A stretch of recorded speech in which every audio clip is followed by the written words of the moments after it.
Put your hand up. We have 5 ways that we get information into our brain. 5 ways. Start with your thumb. Thumbs up. What you see. Visual information, incredibly important in figuring out what's going on around you. And people with dementia will still pick up what they see. Now, how they interpret it may change, but they're seeing stuff. What they can see changes, but it's there. And for people with dementia, put your thumbs up. This is the number 1 way they get data from the world around them, what they see. The second way we get information from the world around you, take your index finger and point it, touch your ear. What you hear. Auditory information, incredibly important. But when people have dementia, they start having difficulty with processing verbal data. We like to do what? Talk. The problem is talking and listening are 2 different processes. And when people have dementia, this becomes a real challenge sometimes for them to understand what we say. And yet often when we visit, take your index finger, this is what you like to do. You like to talk, and you like to change subjects. And you like to talk about lots of different things. Well, you know, I talked to Mary the other day. She said she was doing really well. You know, her daughter up in Michigan, well, they've had bad weather up there. And I mean to tell you, you won't know. And the person with dementia, huh? You go, this is your big mistake. Take your index finger, shove it up. Her daughter's in Michigan. Because y'all make a mistake between the difference between comprehension problems and volume problems. They don't tend to have as much trouble with volume as they have with comprehension. So when you talk too much, you make it very difficult for them to follow along in a conversation. And when you change subjects in the middle, and that of course causes you to what? Raise your volume because you're not thinking, you're automatic, and you're stressed because you're trying to think of what you're going to talk about when you get there because you want to have something to talk about, and that's the kind of thing that starts it off. Because what I really want to do is get her up and take her to the bathroom, but I know if I bring that up, that's going to be a problem, so I'm trying to think of a way to lead into this. So turn to the person next to you and grin real big. Hey, you doing okay? People with dementia are not stupid, and when they pick up on your stress level, what's up, what's wrong? Because they're picking up on what they see. And then let's talk about this finger one more time. One of the things you'll frequently do when you're getting frustrated and you're trying to help, take your finger and do this to the person next to you. Your tone of voice changes. Stand up. I need you to stand up. Stand up. It is not that hard, Dad. Well, good. I think that's going to go well. I'm pretty sure my father's going to enjoy being fussed at by me like that. And what he's going to say is, what are you so upset about? Because what did he pick up on? My tone of voice. And he wasn't able to follow what I was asking him to do, but he sure did pick up on how frustrated I was. And if he was the father of my life and I started misbehaving like that, what do you think he might do? Smack me. Yeah, and then of course we write him up as agitated and aggressive instead of responding to what I did. But I'm the one who's normal. Okay, so let's go to the third way people get information from us. Third way, take your index finger and touch the back of your other hand. It's through touch and movement our brains figure things out. So when you walk around, you can figure out, is the ground solid? Is it soft? Is it wet? Is it dry? Is that thing heavy or light? Is it something I like or something I don't like? Is it, so it tells you a lot. Your skin and your body tell you a lot with movement. So y'all can right now, even with your eyes closed, know whether your arm is bent or straight. You know whether or not your weight is more on your left buttock or your right buttock. You don't have to think about it. It's just there. Okay, you also know that you need to shift your weight from side to side in order to not get a pressure sore. Y'all know how to do that without even thinking about it because your brain is so marvelous. Fourth way that you get information into your brain, sense of smell. Sense of smell, incredibly important. Now I put it on the ring finger. The reason I have it lined up on the ring finger is your wedding ring is an emotional commitment to somebody. And what I want you to realize about your sense of smell, it's very emotional.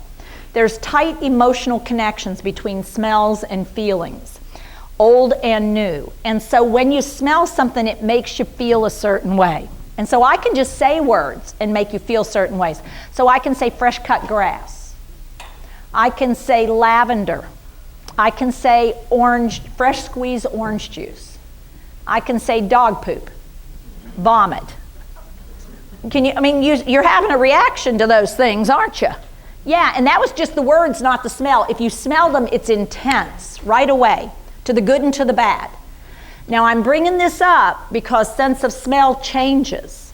And there are some things that people with dementia don't seem to pick up on as dangerous anymore. And we seem to think they're being ornery when in fact they're just not picking up on it. And I want to mention them because they often result in you getting frustrated as a care partner. Number one is smoke.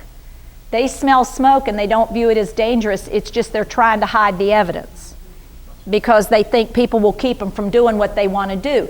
They blow up something in the microwave and they go, yeah, well, there's a little bit of smoke, but they'll turn off smoke detectors so the alarm won't go off, not realizing how dangerous this is becoming. The second smell they do not pick up on as dangerous, which is really pretty significant, is they don't pick up on chemical smells or gas. So they go out to light the grill, but they forgot the lighter. They leave the propane on, go back in the house to go get the lighter thing, come back out, and they can try to light the grill. And now, if you have been gone for a few seconds looking for what's happened to the propane, boom. I will also tell you little space heaters that people sometimes use down in here in the wintertime, not in the summer, obviously. Although in some houses where the air conditioner gets turned down and people don't know how to turn the air conditioner back up, I have seen that happen in the summertime. They fill up the kerosene heater and unfortunately they spill some on their pants. What would you know not to do right then? Light the kerosene heater until you change your pants? Not so. I can go ahead and light it because I don't realize it's dangerous. I could also put a glass of Clorox on my washing machine, and I mean to put it in at the rinse cycle because I'm doing whites. A person with moderate dementia could come by and drink the Clorox, not realizing it's Clorox. What would happen if you tried to put the glass near your nose? You'd smell it right away and go, That's not happening. They don't get the danger awareness. The other smell they don't pick up on is spoiled food. How many folks do you know go to the early bird special, get the extra, because they always give you too much, and take it home for later? What if I leave it on the counter and forget about it for a day, and then find it, put it in the fridge, and then 2 days later say, oh yeah, that egg salad, I think I'll have that. I will also tell you as care partners, you got to be careful how you clean the refrigerator. You can't clean it with me there. Because what you're going to get is just scrape the green off. The rest is fine. There is nothing wrong with that cottage cheese. And you'll be saying, Teepa, smell it. It smells fine. You are the most wasteful child. I don't even know why I had you. You just spend money like there's no... And it's like, what are you talking about? Okay. The next smell I do not pick up on, really significant body odor. I don't pick up on it as a problem.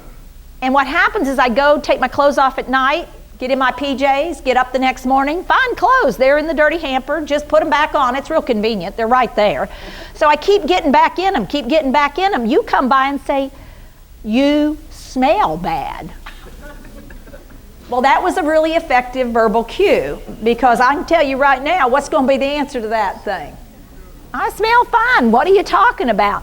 Because they don't pick up on body odor. You guys do a sniff test, believe it or not. Y'all do a sniff test, and when you check yourself out, you go, okay, not okay. Okay, leave it on. Not okay, change it. They're missing that data. The last one that they miss under smell, and I want you to recognize this, is this is my warning. That I've spent a half hour already, and you're going to need to move in just a second. We'll give you a chance. Last thing I do not pick up, the last smell I do not pick up on, urine and feces. I'm not registering them as a problem. You do. So if I have a little accident because I don't make it to the bathroom in time, well, I know you don't want people to know about it because, see, that's embarrassing. And I may have the awareness of it, but what I'll do is take them off and hide them in the closet. Hide them in the clean clothes drawer.